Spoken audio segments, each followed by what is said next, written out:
वज़ीर आज़म इमरान खान का कहना है कि बंडल आइलैंड का फ़ायदा सिंध को होगा।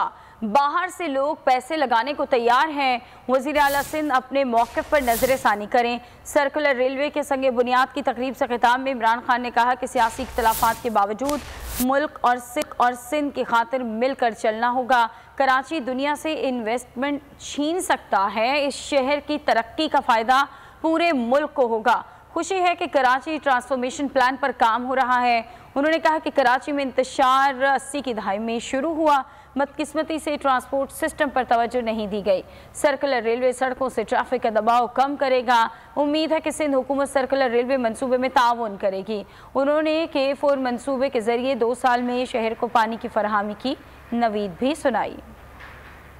मुझे अफसोस से कहना पड़ता है कि 80s में जब कराची टेक ऑफ करने लगा था और तब कराची में इंतशार शुरू हो गया, जो मसले मसाइल आए उसके बाद उसने हम सारे मुल्क को मुतासर किया। हमने कराची का ट्रांसफॉर्मेशन प्लान बनाया जिसमें सिंध हुकूमत और फेडरल हुकूमत ने मिल के फैसला किया कि हम कराची को अपलिफ्ट करेंगे। तो ये बहुत इम्पोर्टेंट सिर्फ कराची के लिए नहीं प्लान, ये सारे पाकिस्तान के लिए। इसका जो फ़ायदा है वो सारे पाकिस्तान को होगा।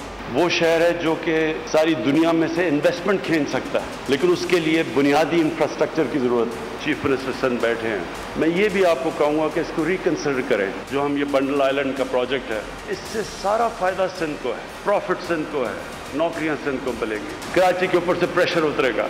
इसमें बड़ी बाहर से इन्वेस्टमेंट आ रही है। फेडरल गवर्नमेंट सिंध गवर्नमेंट को बिल्कुल मिलकर चलना पड़ेगा। तो जो भी हमारे पॉलिटिकल डिफरेंसेस के बावजूद हमें मुल्क की खातिर, सिंध की खातिर हमें इसको पूरी तरह कराची में इकट्ठे मिलकर चलना पड़ेगा। 2 सालों तक कराची में K4 के जरिए पानी पहुंचा सकेंगे। सब्सक्राइब करें और बेल दबाएं ताकि कोई खबर रह न जाए।